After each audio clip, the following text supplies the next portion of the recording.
Novinarski sindikati zavračamo pavšalne ocene generalnega direktorja in programskega sveta RTV Slovenija, da je zavod posloval uspešno, ker nekaj preteklih let ni izkazoval izgub. Od maja 2006, ko je odhajajoče vodstvo prevzelo krmilo, pa do danes se je število zaposlenih v javni RTV zmanjšalo za preko desetino oziroma na 1940 redno zaposlenih. Uspešnost poslovanja je slonela pretežno na omejovanju stroškov dela in na nelegalnem izkoriščanju par sto pogodbenih sodelavcev, ki bi jih morali redno zaposliti, pa jih niso, ker so za enako delo v povprečju plačani za 40% manj, kot znašajo stroški za redno zaposlenega. Vodstvo je zmanjševalo zaposlenost, ne da bi v zadostni meri ali sploh tehtalo stroške in koristi kakovosti programske produkcije. V prvi vrsti je bila merodajna politična zapoved, da izgub ne sme biti, hkrati ko je vlada zamrznila prispevek. Tako narekovana poslovna politika je prihodnjemu vodstvu javne RTV zapustila porazno stanje v kadrovski politiki.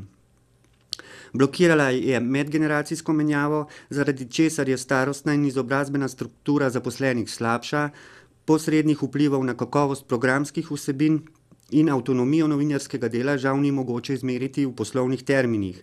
Merljivi učinek pa je viden v rasti konkurenčnosti zasebnih medijev, ki so javno službo izrivali iz medijskega trga.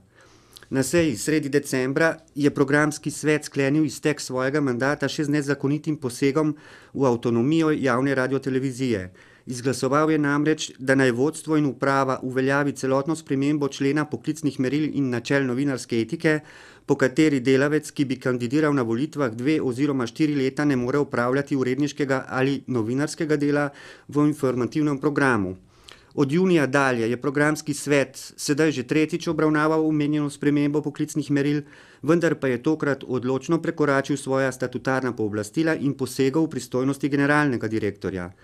Novinarski sindikati smo že 5. novembra omenjeno spremembo poklicnih meril zavrnili in od generalnega direktorja zahtevali, da jih uskladi z zakoni in ustavo ter opravi razpravo tudi po uredništvih, ker so tudi ta pristojna za podajanje mnenja o spremembah. Nič od tega ni bilo narejeno. Že 6. mesec pa programsko vodstvo nezakonito preprečuje delo v informativnih programih dopisnici zamejstva Mirjam Muženič, ker je kandidirala na volitvah za poslanko Evropskega parlamenta. Menda je s tem okrnila ugled in integriteto samostojnosti javne RTV.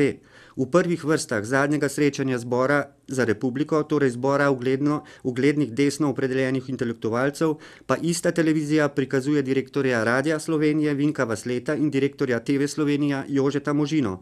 Seveda se lahko slikata, kjer hočeta, narobe pa je, da kaznujeta ravnanje, ki si ga sama privoščita.